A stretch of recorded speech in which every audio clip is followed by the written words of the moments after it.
রাত যতই গভীর হয় প্রবাসীর চোখ ততই ভিজে ওঠে। দেয়ালে ঘড়ির কাঁটা এগিয়ে চলে, কিন্তু তার সময় থেমে থাকে দেশের এক কোনায় মায়ের অসুস্থ মুখ, বাবার নীরব দৃষ্টি, স্ত্রীর অভিমানী চোখ, সন্তানের ফেলে রাখা ছোট্ট জুতাচোড়া। হাজার হাজার মাইল দূরে বসে সে শুধু একটাই প্রশ্ন করে নিজেকে, এই জীবন কি শুধুই টাকার জন্য? একটা প্রবাসীর দিন শুরু হয় ভোরবেলা। ঠান্ডা বা উত্তপ্ত আবহাওয়ায় ক্লান্ত দেহ টেনে নিয়ে কাজের উদ্দেশ্যে বেরিয়ে পড়ে সে। সারাদিন কাজ, ঝাড়পোঁছ, নির্মাণ, হোটেল কিংবা কারখানার শব্দে কানে তালা লাগে। কেউ গালি দেয়, কেউ হুকুম দেয়, কিন্তু সে চুপচাপ সহ্য করে, শুধু পরিবারের কথা মনে করে। প্রতিদিন সন্ধ্যায় তার চারপাশে ভিড় থাকে অচেনা মুখের, অচেনা ভাষার, অথচ তার নিজের মনের চারপাশে থাকে নিঃসঙ্গতা, হাহাকার আর অনাহুত কান্না। দেশে ফোন করে যখন মায়ের কাঁপা গলা শোনে, তুই খেয়েছিস রে বাবা, তখন বুকটা হু হু করে ওঠে।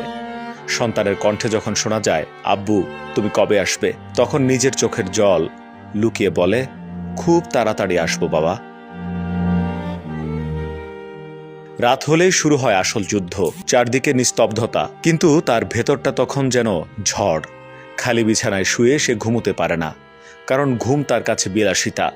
চোখ বন্ধ করলেই ভেসে ওঠে পরিবারের অভাব, মার অসুস্থতা, সন্তানের স্কুল ফি কিংবা স্ত্রীর দুঃখী মুখ। একসময় চোখের কোণ বেয়ে গড়িয়ে পড়ে চুপচাপ একটা অশ্রু। কেউ দেখে না, কেউ জানে না। লোকেরা ভাবে প্রবাসীরা রাজা, ডলার পাউন্ডে ভাসে তারা। কেউ জানে না তারা কতটা না পাওয়া নিয়ে বাঁচে। জীবনের সোনালী সময়টা অন্যের মাটিতে ফেলে আসতে হয় তাদের। নিজ জন্মভূমিতে মরে পড়ে থাকে শিকড়, আর তারা বেঁচে থাকে একটা অচেনা ভূখণ্ডে, চোখে নির্ঘুম রাত আর বুকে চাপা কান্না নিয়ে। তবু সে বাঁচে, পরিবারের মুখে হাসি ফোটানোর আশায়। হয়তো নিজের জীবনের সবচেয়ে সুন্দর দিনগুলো সে খরচ করে দেয় নিঃশব্দে, অন্ধকারের গহীনে। কেউ না জানুক, প্রতিটি প্রবাসী জানে, এই পৃথিবীর সবচেয়ে দীর্ঘ রাতগুলোর নাম নির্ঘুম প্রবাস জীবন। আপনার স্বপ্নগুলো আকাশ ছুবে প্রবাসীর হেলিকপ্টারের মাধ্যমে। বিয়ে, জন্মদিন অথবা যে কোনো বিশেষ প্রয়োজনে হেলিকপ্টার ভাড়া করতে যোগাযোগ করুন স্ক্রিনে দেয়া নাম্বারে। প্রবাসীর হেলিকপ্টার, নিরাপদ ও সাশ্রয়ী বাহনের বিশ্বস্ত নাম।